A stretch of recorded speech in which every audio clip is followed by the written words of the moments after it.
Hello friends, welcome to the my YouTube channel. आज मैं आपको जो सीटेट के एग्ज़ाम हुए थे, ऑनलाइन एग्ज़ाम दिसंबर और जनवरी मंथ में, उनको करवाने जा रही हूँ। आज जो मैंने पेपर लिया है साइंस का लिया है। और अगर आप और भी जो मैथ्स के जो प्रीवियस ईयर क्वेश्चन पेपर देखना चाहते हैं तो देख सकते हैं, वो भी मैंने बहुत अच्छे तरीके से उनका सॉल्यूशन करा रखा है। ठीक, अगर आप साइंस के और भी जो है पेपर देखना चाहते हैं वो भी देख सकते हैं, जिससे आपको ये पता लग जाएगा कि पेपर कैसा आता है, कितना हार्ड आता है और किस तरीके से आता है। ठीक, तो शुरू करते हैं क्वेश्चन। तो पहला है, नीचे दिए गए अभिकारकों या अभिकर्मों के समुच्चयों पर विचार कीजिए। तो हमको रिएक्शन दे रखी है और हमको देखना है कि कौन सी अभिक्रिया होगी और कौन सी अभिक्रिया नहीं होगी। अगर हम ए वाले की बात करें, Al2SO4 प्लस Zn की बात करें, तो हमको ये देखना है कि ये रिएक्शन होगी कि नहीं होगी। अगर हम इस वाले रिएक्शन की बात करें तो हमको पता होगा कि एल्यूमिनियम और क्या करना, जिंक क्या करेगा, एल्यूमिनियम को रिप्लेस करता है। ये देखना है कि क्या जो जिंक है वो एल्यूमिनियम को रिप्लेस करता है कि नहीं करता है। अगर करता है तो ये रिएक्शन होगी, अगर नहीं करेगा तो रिएक्शन नहीं हो सकती है। अगर हम Al और Zn की बात करें तो Zn यानी कि Al क्या होता है, यानी कि एल्यूमिनियम क्या होता है, Zn यानी कि जिंक से अधिक अपक्रियाशील होता है। ठीक, अगर एल्यूमिनियम अधिक अभिक्रियाशील है जिंक से, तो जिंक क्या है, कम अभिक्रियाशील है। तो क्या वो रिप्लेस कर सकता है? तो नहीं कर सकता, क्योंकि वो क्या है, कम अभिक्रियाशील है।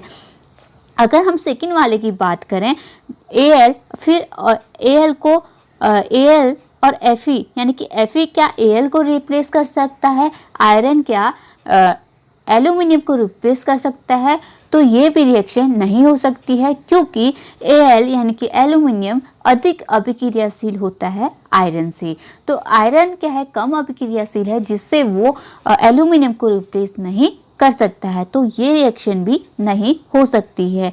अगर हम थर्ड वाले ऑप्शन की बात करें, CuSO4 प्लस Fe यानी कि क्या आयरन क्या है, यानी कि Fe क्या है, Cu यानी कि कॉपर को रिप्लेस कर सकता है। तो ये रिएक्शन हो सकती है, क्योंकि Cu क्या होता है, कम अभिक्रियाशील होता है, जबकि आयरन क्या होता है, अभिक्रियाशील होता है। कोई भी रिएक्शन होने के लिए, किसी चीज़ को रिप्लेस करने के लिए, जो चीज़ उसको रिप्लेस कर रही है उसका अधिक अभिक्रियाशील होना आवश्यक होता है। तो यहाँ पे क्या है, आयरन क्या है, वो कॉपर से अधिक अभिक्रियाशील है, जिसके कारण ये रिएक्शन हो सकती है। ठीक, अगर हम फोर्थ वाले ऑप्शन की बात करें, CuSO4 प्लस Zn यानी कि कॉपर और जिंक की बात कर रहे हैं, तो जिंक क्या है, अधिक अभिक्रियाशील है Cu से। ठीक, ये भी रिएक्शन क्या है, हो सकती है।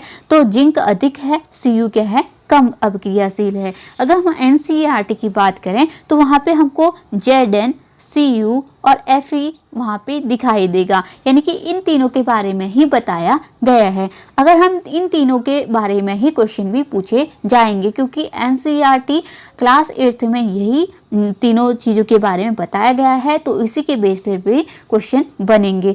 ठीक, अगर हम Zn, Cu, Fe की बात करें तो Zn यानी कि जिंक क्या होता है, सबसे अधिक अभिक्रियाशील होता है, उसके बाद आयरन अभिक्रियाशील होता है, उसके बाद Cu अभिक्रियाशील होता है।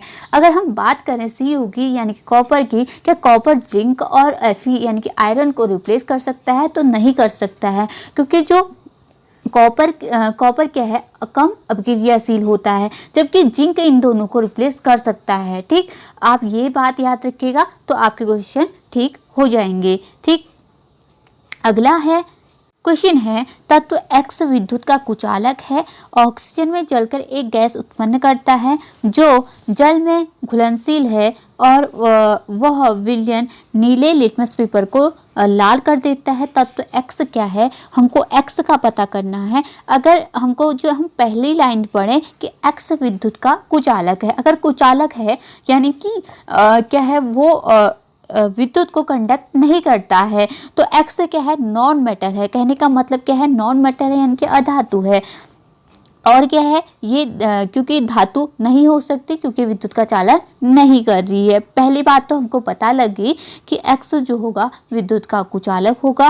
दूसरा दिया है ऑक्सीजन में चलकर एक गैस उत्पन्न करता है और जल में घुलनशील भी होता है।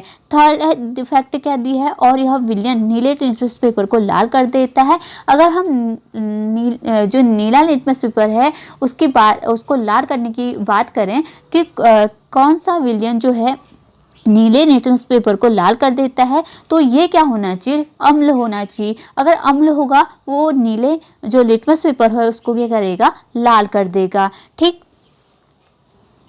अगर हम नीचे ऑप्शनों की बात करें तो हमको कार्बन दिया है, नाइट्रोजन दिया है, मैग्नीशियम दिया है और सल्फर दिया है। ठीक, पहली बात तो हमको पता है कि ये विद्युत का कुचालक है, यानी कि नॉन मेटल है।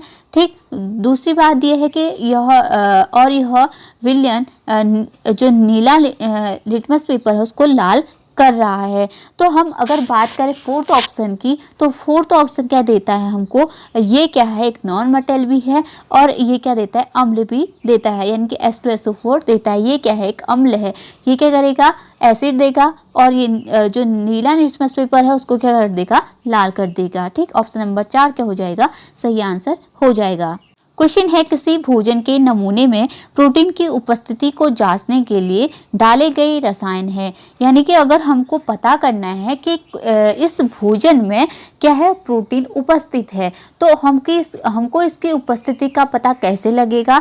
इसको जांचने के लिए ये भी एनसीईआरटी में क्वेश्चन दिए हैं। ये मैंने सारे जो है टॉपिक वाइज सीरीज करा रखी है। अगर आप उन टॉपिकों को अच्छे से पढ़ते हैं, देखते हैं, तो आपके बहुत सारे जो है क्वेश्चन ठीक होने लगेंगे। वो सारे मैंने एनसीईआरटी के बेस पर ही बना रखे और क्वेश्चन के फॉर्म में बना रखे, ताकि आपको सहूलियत हो कि आप उन क्वेश्चनों को देख कर ये कर सकते हैं कि कैसे क्वेश्चन आ सकते हैं और इनसे कैसे क्वेश्चन बन सकते हैं। उससे आप अब अपनी तैयारी जारी रख सकते हैं। तो अगर इस क्वेश्चन की बात करें कि प्रोटीन की उपस्थिति को जांचने के लिए कौन से रसायन उपस्थित होने चाहिए, अगर हम प्रोटीन को जांचना है कि इस भोजन में प्रोटीन है कि नहीं है, तो हमको क्या करना पड़ेगा, उसमें हमको डालना पड़ेगा कॉपर सल्फेट और कास्टिक सोडा। अगर हमको उस भोजन में हम क्या करते हैं, कॉपर सल्फेट और कास्टिक सोडा डालते हैं, तो अगर हमको क्या मिल रहा है, बैगनी रंग मिल रहा है, तो हम कहेंगे कि इस जो भोजन है इसमें क्या है, प्रोटीन उपस्थित है। अगर इसमें बैगनी रंग नहीं प्राप्त होता है, तब हम ये भी कह सकेंगे कि इसमें प्रोटीन उपस्थित नहीं है। अगर हमको कास्टिक सोडा भी डाल दिया और कॉपर सल्फेट भी डाल दिया हमने, लेकिन हमको जो रंग हमको प्राप्त होना चाहिए था वो नहीं प्राप्त हुआ, तो हमको हम क्या कहेंगे कि ये इस जो भोजन है, इस भोजन में प्रोटीन उपस्थित नहीं है। क्योंकि हमको कुछ रिजल्ट भी तो चाहिए, हमने कुछ मिलाया है, तो उसमें हमको पता लगना चाहिए, कोई पता ऐसा कुछ स्पेसिफिक होना चाहिए कि हमको पता लग सकता है कि इस जो भोजन है इसमें क्या है, प्रोटीन उपस्थित है। अगर हमको बैगनी रंग प्राप्त होगा तब तो हम कहेंगे कि इसमें प्रोटीन उपस्थित है। अगर हम दूसरा एक प्रोटीन की जाँच का परीक्षण आता है, दूसरा आता है कार्बोहाइड्रेट को कैसे जांचा जाता है। तो कार्बोहाइड्रेट को जांचने का तरीका क्या है कि हम भोजन लेंगे और तनु आयोडीन अम्ल उसमें डाल देंगे। ठीक, अगर हमने उसमें तनु आयोडीन अम्ल डाला है, अगर हमको काला या नीला रंग प्राप्त होता है, तब हम क्या करेंगे, कहेंगे इसमें क्या है, कार्बोहाइड्रेट उपस्थित है। तो कार्बोहाइड्रेट का परीक्षण भी पूछा जा सकता है, प्रोटीन का परीक्षण भी पूछा जा सकता है। ठीक, इम्पोर्टेंट है, तो आप इसको थोड़ा सा ध्यान में रखिएगा। क्वेश्चन है, ध्वनि की उच्चता और उसके आयाम में क्या संबंध है। यानी कि ध्वनि जो उच्चता कहने का मतलब है कि लाउडनेस। ठीक, लाउडनेस और आयाम का मतलब होता है एम्पलीट्यूड। ठीक, क्या संबंध होता है ये भी एनसीईआरटी में दिया गया है बहुत अच्छी तरीके से। तो इसको जांचने के लिए जो लाउडनेस है वो प्रोपोर्शनल होती है आयाम की, यानी कि एम्पलीट्यूड के स्क्वायर के प्रोपोर्शनल होती है। इम्पोर्टेंट है, पूछा जा सकता है कि जितना अधिक आयाम होगा उतनी अधिक क्या होगी, लाउडनेस होती है। ठीक, इम्पोर्टेंट है, पूछा भी जा सकता है कि लाउडनेस कब अधिक होती है कि हमारी जो आवाज़ है, ध्वनि है, वो तेज इसमें प्रबलता किसके कारण होती है, वो होती है आयाम के कारण। अगर हम तीव्रता की बात करें, यदि हम फ्रीक्वेंसी की बात करें यानी कि आवृत्ति की बात करें, अगर आवृत्ति अधिक है तब क्या होगा कि हमारी आवाज़ क्या होगी, तीक्ष्ण होगी। अभी के क्वेश्चन पेपर में आयाम के बारे में पूछा गया है। अगले जो क्वेश्चन हो सकते हैं कि आवृत्ति के बारे में पूछा जा सकता है, यानी कि तीव्रता के बारे में पूछा जा सकता है, यानी कि फ्रीक्वेंसी के बारे में पूछा जा सकता है। अगर फ्रीक्वेंसी की बात करें, इनकी आवृत्ति की बात करें कि जितनी अधिक हमारी फ्रीक्वेंसी होती है उतनी हमारी आवाज़ का होती है तीक्ष्ण और पतली होती है। कहने का मतलब यह है कि अगर एक लड़की है, एक लड़का है, उन दोनों के बीच में आवाज़ में हम हमारे दिमाग में आ जाता है कि ये आवाज़ लड़की की है और ये आवाज़ क्या है, लड़की की है। क्योंकि लड़की की आवाज़ जो होती है पतली होती है, यानी कि उसकी जो आवृत्ति होती है वो अधिक होती है, यानी कि तीक्ष्ण जिसकी आवाज़ होगी उसकी जो आवृत्ति होगी अधिक होगी, और जिसकी आवाज़ मोटी होगी उसकी जो आवृत्ति है यानी कि फ्रीक्वेंसी है वो कम होती है।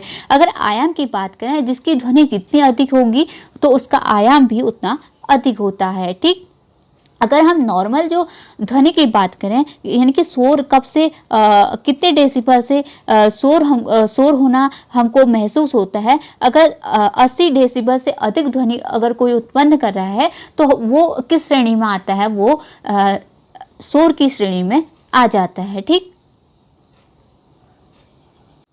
क्वेश्चन है स्तंभ ए में दिए गए सौरमंडल के सदस्यों का मिलान स्तंभ बी में दिए गए उनके गुणधर्मों से करिए, यानी कि मैच करना है हमको। तो मैच करने के लिए पहला दिया है तारारूपी, यानी कि एस्ट्रॉइड। तारारूपी का मतलब है एस्ट्रॉइड। दूसरा है धूमकेतु, तीसरा है उल्कापिंड, चौथा है उपग्रह।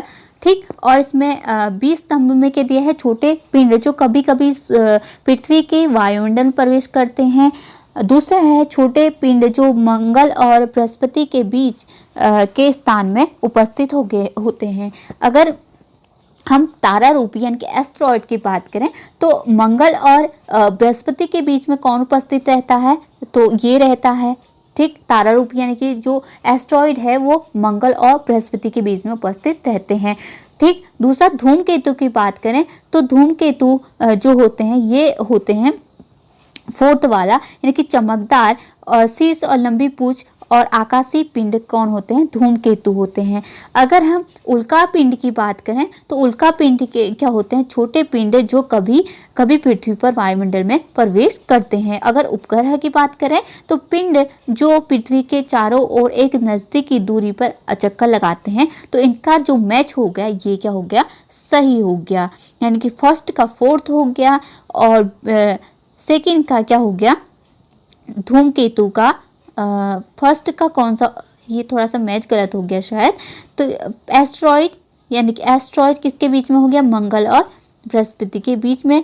बी का हो गया फोर्थ, उल्कापिंड जो हो गया ये हो गया फर्स्ट वाला, और डी वाले का क्या हो गया, थर्ड वाला। ठीक, ये इनका क्या हो गया, सही मैच हो गया। ठीक, क्वेश्चन है दिल्ली के आरंभी बिंदु से किसी बस के ओडोमीटर का पाठ्यांक 4000 किलोमीटर और 3 सेकंड में अपने गंतव्य पर पहुंचने के बाद पाठ्यांक इतना किलोमीटर दर्शा रहा है।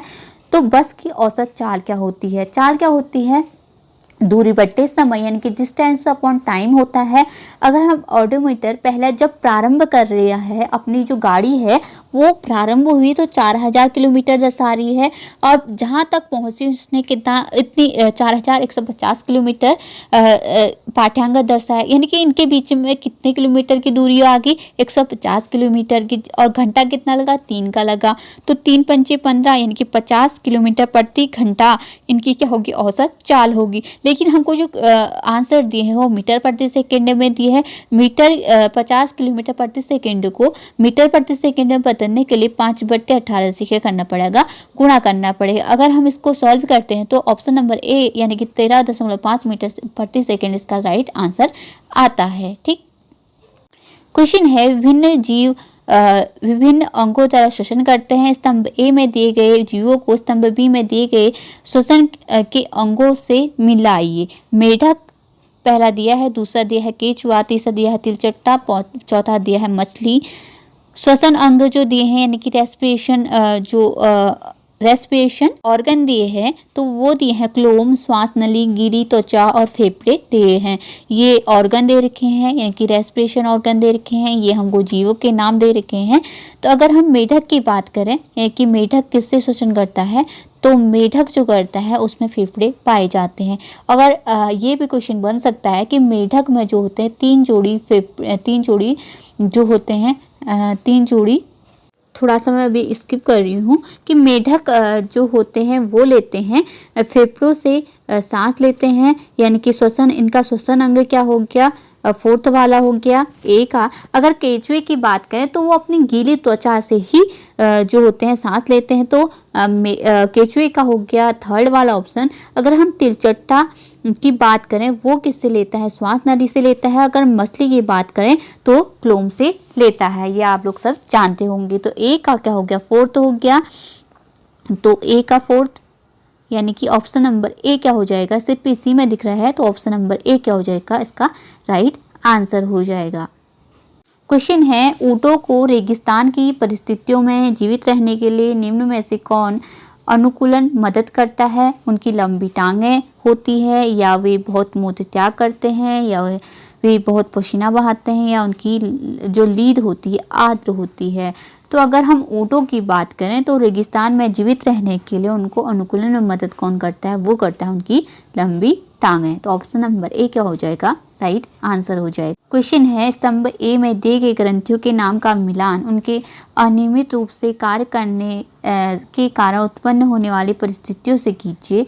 पहला है थायरॉइड, ग्रंथियां दे रखी है, थायरॉइड, अग्नाशय, एड्रिनल, अप्यूज, इसका मैच करना है रोग से, यानी कि इसकी कमी से कौन सा रोग होता है, या ज़्यादा हो जाए तब भी कौन सा रोग होता है, ये हमको मैच करना है। कि मधुमेह, तनाव या तथा क्रोध, घेंगा और अवृद्ध वृद्धि। तो मैच करते हैं इसको। थायराइड से क्या होता है, थायराइड अगर थायराइड की कमी से क्या, अगर थायराइड हार्मोन कम नहीं करने लगे तो घेंघा रोग होता है। अग्नाशय, ठीक, और अग्नाशय में क्या होता है, इंसुलिन की कमी से मधुमेह रोग होता है, ठीक। और एड्रिनल ग्रंथि, एड्रिनल ग्रंथि से अगर कम निकालने लगे, स्राव कम होने लगे तो तनाव और क्रोध आता है। और पीयूष ग्रंथि अवृद्ध वृद्धि होती है। तो वृद्धि का कारण कौन सी है, पीयूष ग्रंथि द्वारा जो हार्मोन स्रावित होते हैं वो पीयूष ग्रंथि के द्वारा होते हैं। अगर हम मास्टर ग्रंथि की बात करें तो जो पीयूष ग्रंथि है उसको ही मास्टर ग्रंथि कहते हैं, ठीक। और अगर ये भी क्वेश्चन पूछा जा सकता है कि कौन सी ग्रंथि जो है हमारे जो ब्लड में नमक की मात्रा को संतुलित करती है, वो एड्रिनल ग्रंथि करते हैं। ये क्वेश्चन मैंने शॉर्ट वीडियो में अपना पूछा था, लेकिन वहाँ पे किसी ने दिया है थायराइड, थायराइड नहीं होता है। अगर हम नमक रुधिर में, यानी कि जो हमारा ब्लड है उसमें नमक की मात्रा को संतुलन जो करता है वो करता है एड्रिनल ग्रंथि, ठीक। और तनाव क्रोध का कारण भी कौन होता है, एड्रिनल ग्रंथि द्वारा स्रावित हार्मोन होता है। यीस्ट के विषय में कौन सा कथन सत्य नहीं है। यीस्ट एक कोशिकी है। दूसरा है, यीस्ट तेजी से गुणा करके यीस्ट बनाता है और श्वसन के दौरान कार्बन डाइऑक्साइड गैस उत्पन्न करता है। तो ये सही है, ये भी सही है। तीसरा है, यीस्ट लंबे समय तक निष्क्रिय रह सकता है। तो ये ऑप्शन भी क्या है, सही है। अगर हम फोर्थ ऑप्शन की बात करें तो यीस्ट खंडन द्वारा प्रजनन करता है। तो ये क्या है, गलत है कि यीस्ट जो होता है अलैंगिक प्रजनन करता है और बीजाणु निर्माण द्वारा प्रजनन करता है। तो ऑप्शन नंबर 4 क्या है, इसका सही आंसर है। अगर यीस्ट की बात करें तो यीस्ट के द्वारा क्या होता है, अल्कोहल का निर्माण होता है। क्वेश्चन है, गेहूं और घास के पौधों में से यानी कि सही कथन चुनिए। हमको ये क्वेश्चन दे रखा है। पहला है, समान प्रकार की जड़ें परंतु पत्तियों के सिरा विन्यास भिन्न होते हैं। दूसरा है, समान प्रकार की जड़ें और पत्तियों के सिरा विन्यास भी समान होते हैं। थर्ड ऑप्शन है, भिन्न प्रकार की जड़ें और पत्तियों के सिरा विन्यास भिन्न होते हैं। भिन्न प्रकार की जड़ें परंतु पत्तियों के सिरा विन्यास क्या होते हैं, समान होते हैं। तो सही ऑप्शन चुनना है। तो ऑप्शन नंबर 2 क्या है, इसका राइट आंसर है। समान प्रकार की जड़ें और पत्तियों के सिरा विन्यास के क्या होते हैं, समान होते हैं। जड़ें आपको तो समझ में आ रहा होगा कि सही है। अगर सिरा विन्यास की बात करें तो पत्ती क्या होती है, घास की पत्ती भी कुछ इस तरीके से होती है और उनकी भी ऐसी होती है। इसमें कुछ अगर हम कुछ इस तरीके से पत्ती होती है, यही इनका सिरा विन्यास होता है। यानी कि एक ही तरीके जैसे इसका होगा वैसे ही घास में की पत्ती में भी सिरा विन्यास पाया जाता है। तो ऑप्शन नंबर 2 क्या है, इसका राइट आंसर है। आई होप आपको ये वीडियो पसंद आई होगी। अगर आपको ये वीडियो पसंद आती है तो प्लीज़ लाइक करें, शेयर करें और सब्सक्राइब करें मेरे चैनल को। Thank you so much.